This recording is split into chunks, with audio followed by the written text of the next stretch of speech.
Ja sam Bojana Kancijanić, Zvonetje i radi koroni ću vam pročitati jednu priču od Domi. Izlet penzioneri. Marija i Frane su već 15 letva penzije i nikako da počnu hoditi na izleti kod i drugi ljudi. Htjednji je već bila štufna govoreć da neka ne budu kod dva divi, nego neka redu vidjet malo sveta dokle su još na moće. Poboga su se odlučili poći kurijeru s penzioneri za 2 dni nekam ova Istru. Marija ni celu noć spala, až jezela tabletu za vodu, pak se je s mirom stajala va zahod. Ma se i Frane staja, pa ga je pitala: "Čaj pak tebe, Frane, zašto pak ti s mirom staješ?" "A ja, Marija, ti curaš preveć, a ja s mirom provujem, ko da ću, pak 2 kapa i niš. Tako ti to re, neke mu preveć, neke mu premalo."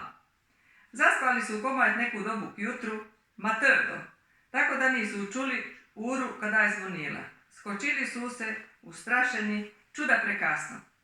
Počeli su potekovat po kuće i na brzinu se opravljat, ma jutarnje tableti nisu arivali popit, nego su uzeli borše, ke su njim bile paritjane, i preskafa patili na kurijeru.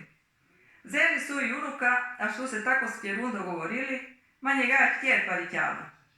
Kurijera bi bila veka 0, ma su lik njih čekali. Dobro je, arivali su. Na kurijere su popili tableti za srce i tlak, i to s vinom, a su pozabili vodu zet. Pozabili su i tableti za kosti zet od Domi, ma časa da, jurte nekako.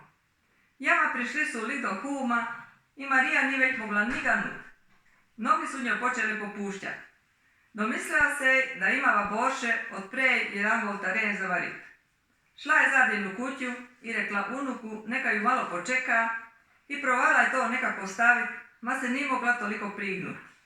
Opet je zvala unuka neka pride i povedela mu kako se to stavi i neka njoj pomore. A onda pita: "A nona, čabaš kuju, ala tako ji?" Marija se je počela tako jako smet da se je sad pocurala. To su le nekako naboli i otrla se i šli su pomalo dalje. Frane je bio s muškemiva kumpanije, a Marija s unukom va ženskoj kumpanije. Bol je popustila i tato su se nečo bašli i lepo nije bilo. Na kraj dana, već k večeru, se je šla jednu velu butigu ča potrošiti. Unuk je šal s jednim prijatelji, až je i s njimi bil unuk, a Frane i Marija su ušli sami, malo pomanje, va tu butigu. Marija ne bi bila šla rada s liftom, ma ju Frane jadir, da će su oni ne meji nego drugi ljudi, a kako nije mogla ni po skaline, čak je nego poslušat. Kada se je lift fermal za poći van, vrata se nisu otprla. Malo su čekali i gledali se, a onda su se jako ustrašili. Frane je počeo vitnjakat vrata, ko da se je izmutio. Jama vrata se ne otpiraju. Marija je slučajno pogledala oko sebe, a ono vrata širom otprta samo na drugu stranu. I 5 ljudi vanje gleda i sigurno misle: "Ma čajte mu čoveku travinjalo da se tako ponaša." Ni bilo druge, nego se z ušimi pokrit i pobećao tamo. Nikemu nisu povedeli čad njih se je dogodilo. Večer su šli na večeru v restoran od hotela va kente spat. Franetu se je maha dopala ta istarska pijača, a kako ni bilo Marije blizu, on je malo prekoličil i jako se je napio. Komad su zašli va kamaru, pejajuć se pod ruku i liga je onako obučenega polegla. Unuk je zajedno zaspal, a Marija ni mogla do kasno zaspat, až joj je bilo svega tega preveč za jedan dan. Neku dobu noći se je zbudila, a Frane je bio stanjen i neć išćeva pikavite. Tako Franeća je. A ča je, cura, ča bi bilo? "Ma ti curaš va pikabit, ča si se po sesega zmutio." "Frane, ja ti garantiram da sa vrata otprt." "Si ja, ma ne od zahoda, nego od pikabita. Bog se smiluj pa da smo mi za nekamo." "Ča ću sada, sve si pocurao." "Ma nisa, ne, 2 kapa."